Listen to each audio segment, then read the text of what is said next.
हे everyone, welcome to my YouTube channel. चला, आज मस्त अशी इथे उडदाच्या डाळीची रेसिपी बघणार आहोत आपण. अगदी झणझणीत असं याचं वरण करणार आहे मी. इथे मी अर्धी वाटी उडदाची डाळ स्वच्छ धुवून घेतली होती 2 ते 3 पाण्याने. त्याला मी कुकरमध्ये शिजवून घेणार आहे. आधी कुकरमध्ये मी धुतलेली डाळ टाकली आहे. त्यानंतर मी इथे त्यासोबत अर्धा चमचा मीठ टाकून घेणार आहे आणि छोटा अर्धा चमचा हळदही मी यामध्ये टाकून घेणार आहे. बनवायला अगदी सोपी अशी रेसिपी आहे. जेव्हा गावाकडे भात लावणी वगैरे असते तेव्हा आवर्जून हे झणझणीचं वरण केलं जातं उडदाच्या डाळीचं, जे की एकदम टेस्टी असतं. इथे मी हळदही टाकून घेतली अर्धा चमचा. त्यासोबत मी इथे 2 ग्लास पाणी टाकून घेणार आहे.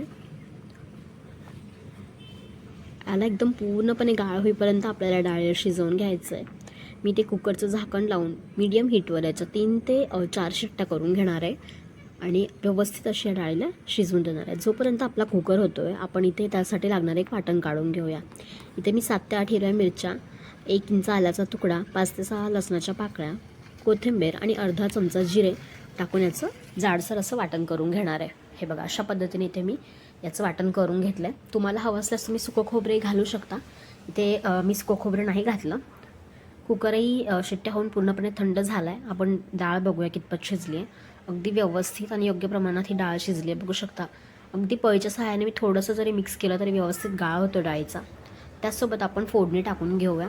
कढईमध्ये मी 2 चमचे तेल गरम झाल्यावर मोहरी टाकून घेतली आहे आणि मोहरी छान तडतडली की अर्धा चमचा जिरे घालून फुलू देऊया. जिरे छान फुलले आहेत. मी कढीपत्ता इथे टाकला आहे आणि त्याचसोबत ठेचलेला लसूण मी यामध्ये घालून घेणार आहे.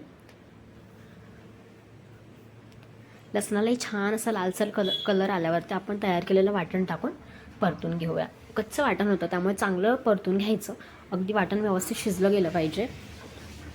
आणि त्याचसोबत मी छोटा अर्धा चमचा हळद टाकून पुन्हा एकदा छान परतवून घेणार आहे. याला खूप सोपी रेसिपी आहे बनवायला, झटपट बनवून तयार होते आणि टेस्टही त्याची तितकीच जबरदस्त येते. वाटण छान परतल्यानंतर मी इथे शिजलेली डाळ टाकून छानपैकी मिक्स करून घेणार आहे याला.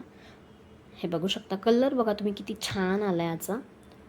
त्याचसोबत मी इथे मिक्सी जारमध्ये थोडं पाणी टाकून ते पाणी ॲड केलं आधी आणि त्यानंतर तुम्हाला आवश्यक तितकं पाणी, तुम्हाला जितकी दाटसर किंवा पातळ हवी आहे तुम्ही तुमच्या आवडीप्रमाणे पाणी टाका. इथे मी 1.5 ते 2 ग्लास पाणी टाकून छानपैकी मिक्स करून घेतलं याला.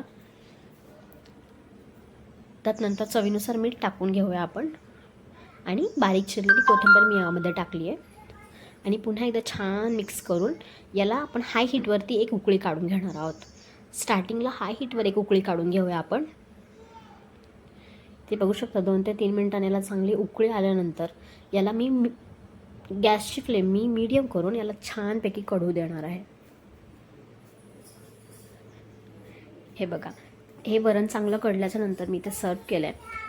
खूप सोपी अशी रेसिपी बनवायला आहे. तुम्ही आवर्जून ट्राय करा. तुम्ही बनवल्यानंतर तुम्हाला ती कशी वाटली हे मला कॉमेंटमध्ये नक्की सांगा. तुम्हाला माझे व्हिडिओज आवडत असतील तर लाईक, शेअर, कॉमेंट करा. सबस्क्राईब जर केलं नसेल चॅनलला तर सबस्क्राईबही नक्की करा. पुन्हा भेटूया अशाच एका नवीन व्हिडिओसोबत, नवीन रेसिपीसोबत. तोपर्यंत बाय बाय.